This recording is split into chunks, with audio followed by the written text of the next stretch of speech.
अभी gold medal जीता है। शायद इंडिया के लिए बहुत अच्छी बात है। बाबा रामदेव के बारे में आप क्या कहते हैं? पॉलिटिकली नहीं कह सकती मैं कुछ। मैंने योग स्टार्ट किया। आप इसको क्यों किसको देना चाहते हैं? पर मैं इसका श्रेय किसी को नहीं दे सकती। करो योग, रहो निरोग। नमस्कार, मैं सुनील चौपाल डायरी में आपका स्वागत करता हूं। भगवान श्री कृष्ण ने गीता में एक पंक्ति कही है, योगम क्षेमम वहाम्यहम्। इसका मतलब है कि तुम मुझे वरण करो, मैं तुम्हें वहन करता हूं। ऐसे ही योग का भी हमारे जीवन में महत्व है। योग कहता है कि आप उसका वरण कीजिए और योग आपके स्वास्थ्य को हमेशा वहन करेगा, अर्थात आपका स्वास्थ्य हमेशा ठीक रहेगा, आप कभी बीमार नहीं होंगे। ये बात इसलिए हम लोग आज कह रहे हैं क्योंकि आज जो हमारे साथ मेहमान जुड़ी हुई हैं वो योग से जुड़ी हुई हैं। इन्होंने अभी दिल्ली में आयोजित सेकंड एशियन योग गेम्स में इन्होंने अभी गोल्ड मेडल जीता है। इसमें लगभग 21 प्रतिभागी शामिल हुए थे। आज हम लोग इनसे बात करेंगे और इनके सफर के बारे में जानेंगे कि इनका जर्नी कैसा रहा है। सोनी जी, चौपाल डायरी में आपका बहुत बहुत स्वागत है। अभी आप कैसा फील कर रही हैं ये उपलब्धि के बाद? देखिए, ये मेरे लिए एक बहुत ही प्राउड मोमेंट है। ऑफ कोर्स इतनी बड़ी अचीवमेंट की उम्मीद इतनी जल्दी नहीं करी थी। स्ट्रगल करते करते थोड़ा टाइम और लेना था।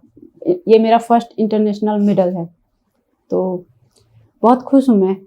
घर परिवार सभी लोग आपको मैसेज कर रहे होंगे, बधाइयाँ दे रहे होंगे, इसको आप किस तरीके से देख रही हैं? एक्चुअली जब हमारा मेडल सेरेमनी था तो रिजल्ट डिक्लेयर नहीं किया जाता है, इसमें ऑन स्टेज नाम अनाउंस कर दिया जाता है। तो सारे लोगों की पूरी फैमिली, मेरे घर वाले, मेरे ससुराल वाले, मतलब पूरी फैमिली ही टीवी पे लगे पड़े थे। कब जब नाम अनाउंस हुआ, जब मेडल हो गया और गोल्ड रहा, तो वाकई बहुत खुश थे, सभी खुश थे। उसके बाद मैं स्टेज से नीचे उतरते इतने कॉल्स और मैसेजेस आए, मतलब अनएक्सपेक्टेड था ये। मैं थोड़ा सा एक चीज और आप लोगों को बता दूं, ये अगर नहीं बताऊंगा तो शायद न्यायोचित नहीं होगा। ये सिर्फ योग के लिए नहीं यहाँ पे बैठी हुई है, इनका मैं बता दूं कि ये बीएसएफ में कार्यरत है और दिल्ली में अभी ये ट्रांसफर है, पोस्टेड है यहाँ पर। तो एक महिला बीएसएफ में जो अभी काम कर रही है, साथ में योग में मेडल कर रही है, मेडल ला रही है और घर परिवार में भी अपना समय दे रही है। तो ये बहुत बड़ा उपलब्धि कर सकती है, महिलाओं के लिए बहुत बड़ा, आप इसको सेलिब्रेट कर सकते हैं। ये एशियन गेम के बारे में आप कुछ बता सकती हैं कि एशियन गेम है क्या? मतलब बहुत सारे लोग इसके बारे में भी जानते नहीं हैं। हाँ। जैसे मैंने भी अभी जो है, शायद हो सकता है कि मीडिया वाले ने उस तरीके से कवरेज नहीं किए होंगे, तो इसके बारे में मैं चाहता हूँ कि शॉर्ट ब्रीफ आप बताइए कि है क्या ये? ये एक, पहले योगा को स्पोर्ट्स कोटा में नहीं डाला गया था। 2020 में इसको डिक्लेयर किया गया स्पोर्ट्स कोटा में, और उसके बाद कंटिन्यू नेशनल इंटरनेशनल इवेंट्स चल रहे हैं।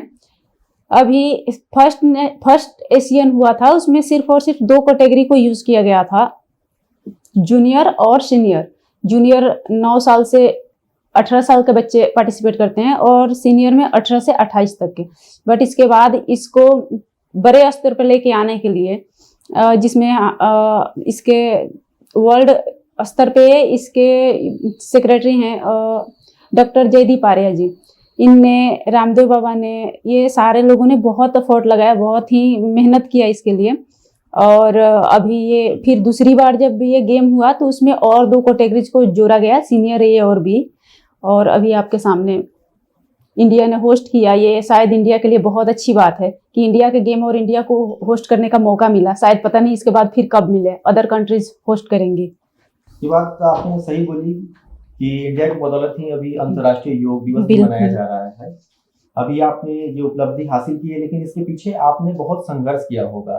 तो हम थोड़ा बचपन में जाना चाहते हैं कि आप बचपन में कैसे योग की तरफ आपका झुकाव हुआ, या ये जर्नी कहाँ से शुरुआत आपकी हुई थी और इसको आप किस तरीके से आपने ये अचीवमेंट हासिल किया।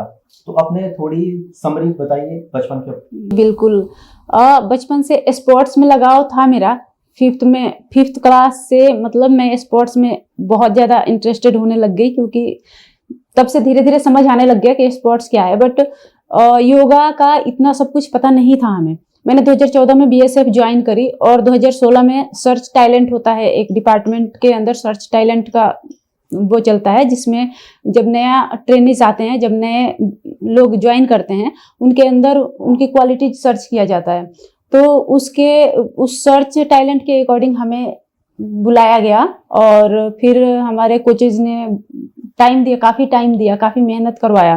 हमने मेहनत करा, उसके बाद धीरे धीरे हमने इम्प्रूव करा और फिर हमें समझ में आया कि इसमें हम बहुत ज़्यादा अच्छा अचीव कर सकते हैं। जब 2020 में ये डिक्लेयर हो गया कि हाँ ये स्पोर्ट्स के उस पे आ गया है, तो उसके बाद हमने अपना पूरा 100% लगाया कि आगे इसमें कुछ अच्छा अचीव कर सकें। और जो भी थोड़ा बहुत डिफ़िकल्टी, मतलब जो भी डिफ़िकल्टी फेस करना पड़ रहा था, तो उसके लिए हमारी मैम है संगीता मैम, इनसे ऑनलाइन क्लासेस के थ्रू मैं मिली थी और इनसे बात करके उन सबको सॉर्ट किया और अपना मेहनत 100% लगातार देते देते अभी आज आपके साथ हूँ।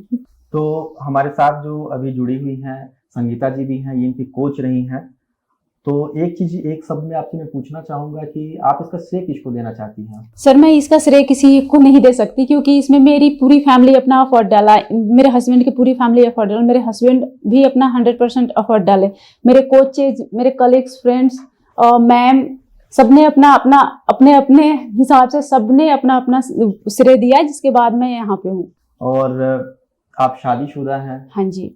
तो अपने घर परिवार को लेकर क्या कहना चाहेंगे कि आपके घर परिवार से पूरी तरह से सपोर्ट मिलता है? क्योंकि एक ग्रामीण परिवेश से आप आके, छपरा से आप रहने वाली हैं, छपरा की रहने वाली है, वहां से आकर आप दिल्ली एक बीएसए में कार्यरत हैं, वहां नौकरी कर रही हैं, इसके बाद आप योग में जो है मेडल जीत के लाती हैं।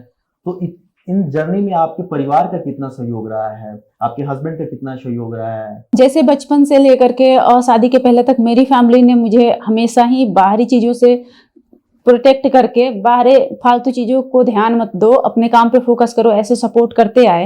वैसे शादी के बाद मेरे हस्बैंड और उनकी फैमिली ने भी सेम, कौन क्या बोल रहा, मतलब नई बहू आई है तो उसको बहू की तरह रहना चाहिए, इन सब चीज़ों से कोई लेना देना नहीं था। उनने मुझे बिल्कुल उतना ही फ्री रखा जैसे मैं मेरे घर पे फ्री रहती थी।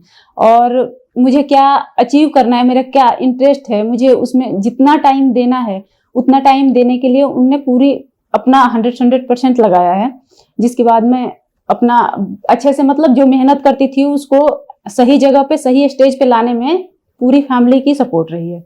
इस जर्नी में आप एक महिला हो के ये सब सारी चीजें अचीव की, महिलाओं को समाज में थोड़ी दूसरी नजर से देखी जाती है, छीटा कसी भी कसी जाती है, मतलब कोई आगे निकल रहा है, तो ये सब भी आपने सफर किया होगा, तो इसको आपने कैसे टैकल किया? देखिए मैं ये नहीं बोलूंगी कि नहीं, लोग नहीं बोलते हैं, 1000 लोग होते हैं, 1000 बातें होती हैं, बट बिफोर मैरिज मेरी फैमिली, मैं एक जॉइंट फैमिली से बिलोंग करती हूँ, मेरी फैमिली कभी भी मुझे इन सब चीज़ों को मेरे तक आने नहीं दिया। अगर कोई कुछ कहा उनको उनके सामने ही जवाब दे के, अगर लड़की है ये कर रही है मत करने दो, क्यों नहीं करने दो, जैसे मेरे लिए मेरा लड़का है वैसे मेरी लड़की है, ऐसे फुली सपोर्ट दे करके उनने मुझ तक वो बातें आने नहीं दिया। बिल्कुल ऐसे ही जब मेरी शादी हो गई तो थोड़ा सा स्कैरी तो रहता है कि हाँ क्या पता शादी के बाद कैसा माहौल मिलेगा, क्या मिलेगा, बट इनके मम्मी पापा भी, इनकी फैमिली भी, कौन क्या बोल रहा है से उनको कोई लेना देना नहीं रहा कभी भी। मैं क्या चाहती हूँ, मैं कैसे कंफर्टेबल हूँ, हमारा पूरा फैमिली कैसे खुश है, एक हैप्पी फैमिली की तरह रह रहा है, उस चीज़ों को फोकस करे और मतलब घरेलू बातें, उस टाइप की चीज़ों को कभी मुझ तक नहीं आने दिए। अब थोड़ा सा हम बात करेंगे कि हमारे जीवन में योग का क्या महत्व है। आप योग से जुड़ी हुई हैं, तो शायद आम जो है पब्लिक है उनको बता सकती हैं कि उनके जीवन में योग करने से क्या लाभ हो सकता है, हमें क्यों करना चाहिए। क्योंकि आज देख रही हैं कि डॉक्टरों के पास भीड़ बढ़ती ही जा रही है, चाहे वो शुगर के पेशेंट, अभी हम लोग वर्ल्ड वाइड टॉप पे शुगर के पेशेंट में हैं। तो इस सब चीजों को आप किस तरीके से देखती हैं और योग में इसका क्या समाधान हो सकता है, अगर कुछ आप हमारे दर्शकों को बताइए। एक्चुअली ये मुझसे बेहतर मैम एक्सप्लेन कर सकती हैं, देन फिर बिल्कुल फिर भी मैं यही बोलूंगी कि बोला जाता है ना, करो योग रहो निरोग। योग एक ऐसी चीज है जिससे कोई भी ऐसी बीमारी नहीं है जिसको सॉर्ट नहीं किया जा सकता। इस पर हम चाहेंगे कि संगीता जी भी कुछ बोले, उन्हें बताएं कि योग को हमारे जीवन में कितना महत्व है, हमें योग से क्यों जुड़े रहना चाहिए और इसके क्या क्या लाभ हो सकते हैं। सर आज के समय में योग का, मैं अभी तक, क्योंकि मैं भी जब इस फील्ड में जुड़ी थी तो मैं सिंपली योग करा रही थी। जब मैंने योग स्टार्ट किया तो मैं एयरफोर्स स्टेशन कुंभीर ग्राम सिलचर में, मेरे हस्बैंड पोस्टेड केंद्रीय विद्यालय में थे, तो मैं भी सिंपली योग सबको करवा रही थी। मुझे भी बेनिफिट, मतलब लगता था कि चलो ठीक है हो रहा है। कोरोना काल में मुझे इसका इम्पोर्टेंस पता चला कि नहीं, योग का हमारी जिंदगी में बहुत महत्व है। उस समय मैंने देखा हमारे जितने भी स्टूडेंट्स हैं, प्राणायाम कर कर सिर्फ और मेडिटेशन करके वो अपने स्ट्रेस से दूर थे, ठीक है, और बहुत जल्दी रिकवर कर रहे थे। जो पॉजिटिव भी हो गए थे वो बहुत जल्दी रिकवर कर रहे थे।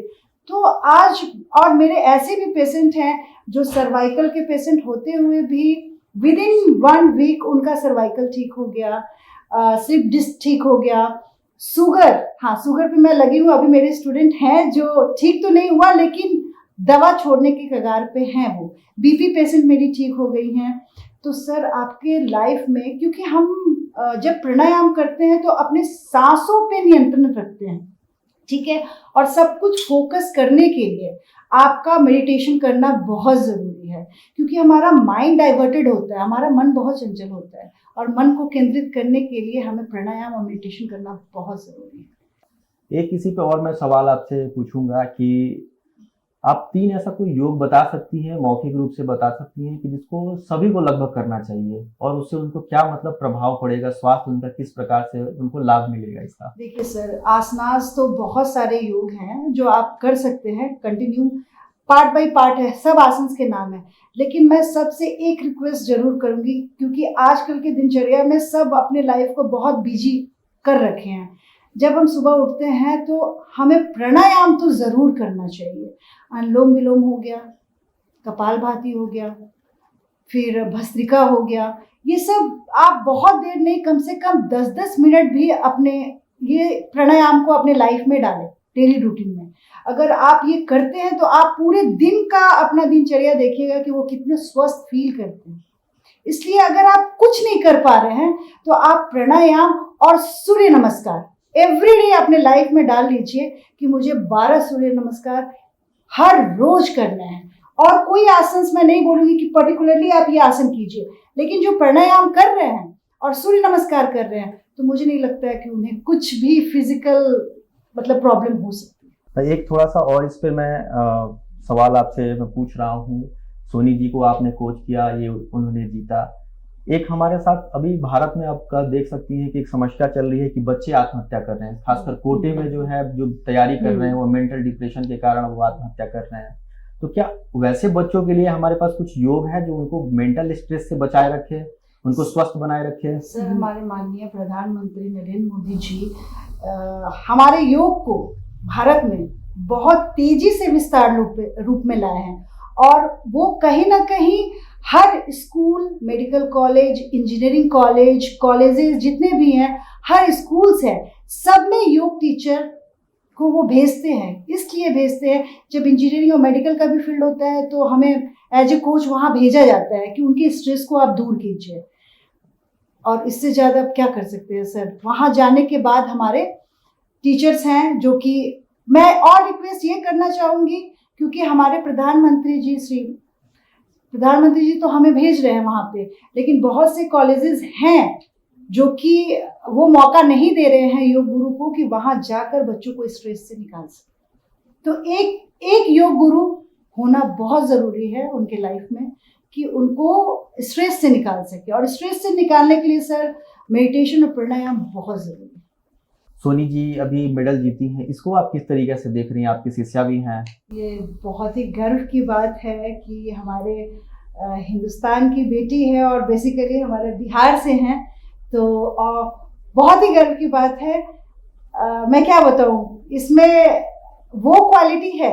मैं एक टीचर होने के बाद भी मैंने देखा कि मैंने जितना एफर्ट इन पे नहीं लगाया उससे बढ़कर इन्होंने रिजल्ट दिया है।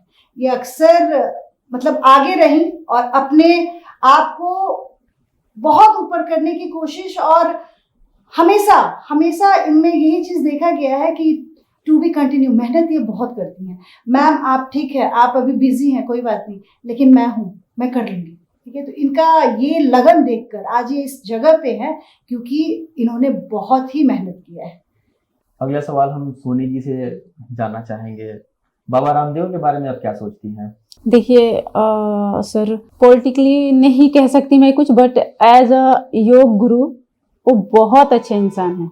उनने योग को एक्चुअली उनने ही स्टार्ट किया, इसकी विस्तारता जितना भी हुआ ना, शुरू उनने ही किया, और वो अभी भी अपना 100% लगा रहे हैं इसमें। योग तो हमारे संस्कृति में पहले से रहा है, हो सकता है कि उन्होंने ब्रांडिंग किया और इंडिया में जो है बहुत सारे लोग फॉलो करने लगे, ये चीजें हो सकती हैं।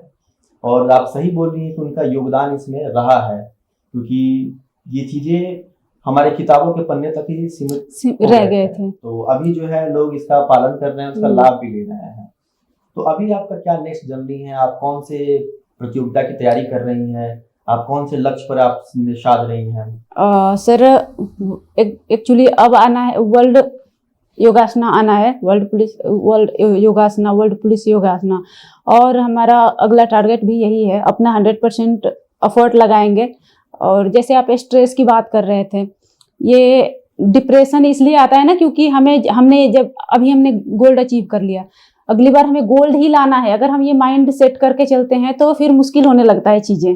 और अगर बाय द वे अब हमने गोल्ड से सिल्वर पहुंच लिया तो फिर वो नुकसान करने लग जाती है। इसलिए कभी भी मैम भी बोलती हैं कि कभी भी ये चीज माइंड में लेके चलो ही मत कि हमें गोल्ड ही अचीव करनी है। हमें हमारा गेम 100% देना है, रिजल्ट चाहे जो भी हो। गेम है तो कोई एक हारेगा, कोई एक तभी जीतेगा। तो ये नहीं सोचना है कि हमें ही जीतना है। घर परिवार बैलेंस कर रही हैं, ये सबको कैसे आप देखती हैं? कैसे तीनों चीजों को बैलेंस करती हैं? इसमें मेरी फैमिली की भी पूरी सपोर्ट है। मेरे हस्बैंड की फैमिली की, मेरी फैमिली की, और हमारे बीएसएफ कोचेस हैं, जो हमारे बीएसएफ कोचेस हैं वो लोग भी इसमें अपना पूरा एफर्ट डालते हैं ताकि हमारे साथ मतलब टाइम इशू ना आए, क्योंकि ड्यूटी और गेम और फैमिली सारा मैनेज करना है थोड़ा मुश्किल तो, लेकिन वो लोग भी अपना 100% डालते हैं कि उसको टाइम को उसी अकॉर्डिंग सेट किया जाए कि हमें दिक्कत ना आए, हम दोनों जगह तीनों जगह टाइम कंफर्टेबली दे पाएं। अभी 2026 में एशियन गेम होने वाला है, फिर 2036 में ओलंपिक के लिए भी योग को जो है शामिल कर लिया गया है। तो इतनी दूर तक आप सोचती हैं कि ओलंपिक में भारत की तरफ से आप प्रतिनिधित्व करके वहां से मेडल लेकर आएंगी? क्या इसकी तैयारी कर रही हैं आप? ये सबका सपना होता है सर। अगर हम स्पोर्ट्स कर रहे हैं तो ये हर एक एथलीट्स का ये सपना होता है कि हम एक बार ओलंपिक में इंडिया को रिप्रेजेंट करें और उसको कुछ अच्छा अचीव करके दें। तो ऑफ कोर्स मेरा भी सपना है, मैं भी अपने तरफ से पूरा 100% दूंगी। मैं चाहूंगी कि हाँ मैं भी अपने इंडिया को गोल्ड अचीव करके दूं ओलंपिक में भी, और अपना 100% गेम दूंगी। मैं आपका वीडियो देख रहा था, जो प्रतियोगिता हुआ था उसमें आपने बहुत ही टफ जो आसन किया हुआ था। तो हम चाहेंगे कि दर्शकों को बताइए कि कौन सा आसन था और किस आसन के कारण आपको जो है मेडल मिला, गोल्ड मेडल मिला। कौन से आपके जो है रनर कौन से देश के लोग थे? मेरे फाइनल राउंड के 5 आसनास थे। लेग बैलेंस इंडिविजुअल था मेरा इवेंट। उसमें फर्स्ट सारस आसन था, सेकेंड तांडव आसन था, थर्ड ग्रीवापाद नटराज आसन था, फोर्थ बमन आसन था और फिफ्थ रुचिक आसना 2 था। आप चूंकि महिला हो कि ये सारी चीजें कर रही हैं, तो बिहार जैसे प्रदेश के लड़कियों के लिए आप क्या कहेंगी? क्योंकि वो बहुत कुछ काम कर रही है, लेकिन हो सकता है कि रूढ़िवादी घर परिवार के माहौल में फंसी हुई और वो आगे नहीं निकल पाती हैं। तो आपका क्या संदेश होगा वैसे बच्चियों को? सर वो चीजें अगर हम सुनेंगे, उसे हम एक्सेप्ट करेंगे तो वो हमारे ऊपर नेगेटिव वो छोड़ता है। क्यों ना हम उन चीजों को छोड़ दें, क्यों ना हम उन सारे चीजों को इग्नोर करके और वो जो एक्स्ट्रा टाइम अपने इन सब नेगेटिव बातों को सुनने में लगाते हैं वो अपने काम पे लगाएं, अपने गोल पे लगाएं। अगर अपने गोल पे उन एनर्जी को लगाएंगे तो हाँ जरूर एक दिन सक्सेस होंगे। और जो लोग निगेटिव बोल रहे हैं वो नहीं बोलेंगे, वो खुद आएंगे हमें उसकी शाबाशी देने। तो मेरे हिसाब से बाहरी बातों को सुनने से ज्यादा फर्स्टली तो पेरेंट्स को जरूर सपोर्ट करना चाहिए अपने बच्चों को, क्योंकि सबसे पहला गुरु बोलते हैं या सीढ़ी बोलते हैं वो हमारी पेरेंट्स से होते हैं।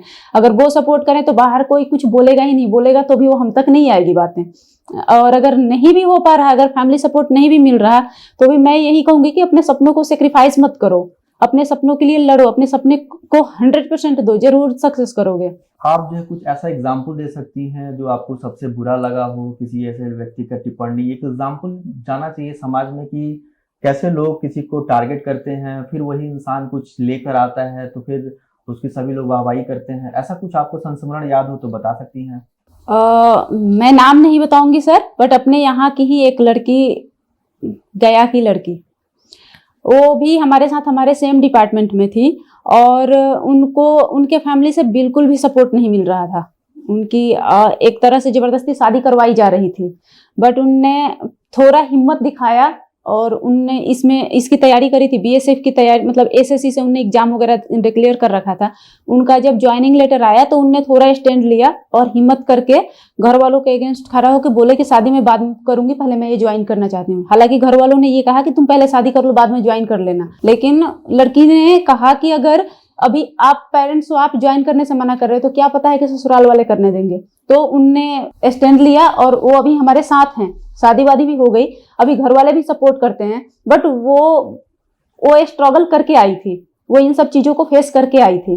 तो अगर शायद कुछ लड़कियां ऐसी होती हैं कि अगर ऐसे होने लग गया, फैमिली प्रेशर आने लग गया, मम्मी पापा जी, मतलब कुछ लड़कियों की भी गलती होती है, कुछ पेरेंट्स की भी थोड़ा बहुत प्रेशर आने लग जाता है, तो वहां सेक्रीफाइस कर देते हैं कि चलो मम्मी पापा को खुश करें। बिल्कुल खुश करना चाहिए, पेरेंट्स को हमेशा फर्स्ट प्रायोरिटी देना चाहिए, बट अगर हमें ये समझ आ रहा है कि पेरेंट्स जो कर रहे हैं वो थोड़ा डिमोटिवेशनल है, तो फिर हमें थोड़ा स्टैंड लेना चाहिए। एक चीज़ और बताइए कि ये जो आपने मेडल जीता और इसके पीछे बहुत आपका संघर्ष रहा, बहुत कुछ आपने सुना देखा, इसमें सरकार की क्या भूमिका थी? मतलब सरकार आपकी जो है मदद कर रही थी, बिहार सरकार हो या केंद्र की सरकार हो, या उस तरह कुछ प्लेटफॉर्म उन्होंने खड़ा किया हुआ है जहां इस तरह के मौका, मतलब जो छात्र हैं छात्राएं हैं उनको मौका मिले? सर बिहार से तो मुझे कभी मौका नहीं मिला, एक बार स्टेट खेला, फिर भी मतलब पता नहीं कैसे, लेकिन मेरे डिपार्टमेंट के थ्रू एक प्लेटफॉर्म मिला मुझे। ये ओपन ट्रायल था, क्योंकि एशियन चैंपियनशिप था, तो इंडिया के नेशनल में टॉप 16 को इनवाइट किया गया था, तो हमें भी इनविटेशन मिला इसके लिए। ओपन ट्रायल था, हम भी पार्टिसिपेट करें।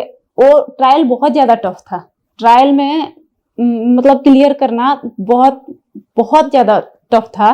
देन फिर भी वहाँ से बहुत ज़्यादा सपोर्टिव हो जाती है सेंट्रल गवर्नमेंट, भारत सरकार वहाँ से अपना 100% लगाती है। ट्रायल में सक्सेस होने के बाद टीम इंडिया बन गया, तो टीम इंडिया के लिए उनने डाइटिशियन अलग से रखा था, डॉक्टर्स अलग से रखा था, फिजियो अलग से रखा था, मसाजर अलग से रखा था, कोच अलग से रखा था। तो वहाँ से रास्ते आसान हो जाते हैं, बट वहाँ तक पहुँचने में बहुत ज़्यादा स्ट्रगल करना पड़ता है। मैम से भी अंतिम सवाल मैं पूछूंगा कि ये कोच कर रही हैं, बिहार के बच्चों के लिए आपके पास क्या रोड मैप है कि ऐसे सोनी जो है और निकल कर सामने आए और देश का नाम रोशन करें? सर यहाँ 9 साल की उम्र से बच्चों का हम लोग कंपटीशन कराते हैं, और इसमें क्या है, डिस्ट्रिक्ट लेवल पे कंपटीशन होती है, फिर स्टेट लेवल पे कंपटीशन होती है, स्टेट में जितने लोग सेलेक्ट होते हैं फिर वो नेशनल लेवल पे जाते हैं, और नेशनल, और आपने भी ये सुना होगा हमारे बिहार सरकार की तरफ से मेडल लाओ नौकरी पाओ। तो ये तो हमारे बिहार के लिए और भी गर्व की बात है कि हमारे बच्चे अगर वहाँ तक पहुँचते हैं और मेडल लाते हैं तो उन्हें तो साक्षात नौकरी मिल रही है। और भी बहुत सारे अचीवमेंट हैं, जब बच्चे नेशनल खेलते हैं तो खुद ब खुद सरकार उन्हें कहीं ना कहीं अपॉइंट करती है। बस सरकार से मुझे एक रिक्वेस्ट करनी है, बिहार सरकार से, बेसिकली बाकी लोग हरियाणा हो गया, राजस्थान हो गया, वहाँ दिल्ली हो गया, वहाँ के बच्चे बहुत उभर के आ रहे हैं। मुझे यहाँ सर, जैसे कि मैं SGFI की नेशनल कोच हूँ, मैंने देखा कि हर जगह से मैं बच्चों को ले गई, कोई सिवान से गया, कोई मुजफ्फरपुर से गया, कोई नवादा से गया, तो सब जितने भी बच्चे हैं, जितने भी स्टूडेंट हैं जो SGFI नेशनल में सेलेक्ट हुए हैं, उनके अलग अलग कोचेज हैं सर। पहले हुआ करता था कि कैंप लगाया जाता था और उसमें कोचेज अपना 10 दिन बच्चों को ट्रेन करते थे, 10 या 20 दिन, जितने दिनों के लिए भी सरकार, वो चीज़ बंद कर दिया गया है सर। इसके कारण हमें ये फेस करना पड़ा, जो कोचेज जिस बच्चे को जितना तालीम दे पाए बस वहीं तक, वहाँ जाकर वो चीज़ हमें दिखा कि सब में जो सीक्वेंस होना चाहिए वो नहीं था। तो मैं ये रिक्वेस्ट करूंगी कि अब जब भी SGFI फाइनल नेशनल के लिए बच्चे सेलेक्ट होते हैं, स्कूल के थ्रू, डिस्ट्रिक्ट के थ्रू, स्टेट के थ्रू, उन बच्चों को कैंप लगाकर उनको शिविर दिया जाए और कोचेज प्रोवाइड किए जाए और उनको शिक्षा दी जाए। मतलब हरियाणा, राजस्थान में जो प्लेटफॉर्म सब जगह, जी बिहार में वैसा बिल्कुल, प्लेटफॉर्म नहीं है। हमें बिहार में सर योगा के बच्चों को अभी उतना क्रेज नहीं मिल रहा है जितना बाकी लोगों को मिल रहा है, लेकिन हाँ, हमारे DG शंकरन सर हैं, वो अब जाकर मैंने देखा है कि वो काफ़ी, जब से बिहार में आए हैं तो वो हर खेल को बहुत आगे ले जा रहे हैं, और इनफैक्ट योगा के लिए भी वो बहुत, आज गया में हमारा योगा भी है, खेलो इंडिया का, तो शायद सर इसलिए बिजी हैं, इसलिए यहाँ पे उनका अभी तक ध्यान नहीं गया है। लेकिन हाँ, DG सर भी हमारे बहुत एफर्ट लगा रहे हैं और हमारे जितने भी योगा के बच्चे हैं उनको आगे बढ़ाने की बहुत कोशिश कर रहे हैं। एक और चीज आप बता दीजिए कि योगा को कौन कौन से अंतर्राष्ट्रीय गेम्स में शामिल किया गया है, ताकि बच्चे इस सेक्टर में अपना कैरियर भी देख सकें। सर अभी एशियन गेम में ही शामिल किया गया है और ओलंपिक में भी ये आने वाला है। सोनी जी और मैम थी, संगीता जी थी, तो आपको बहुत बहुत धन्यवाद कि आपने समय थैंक निकाला।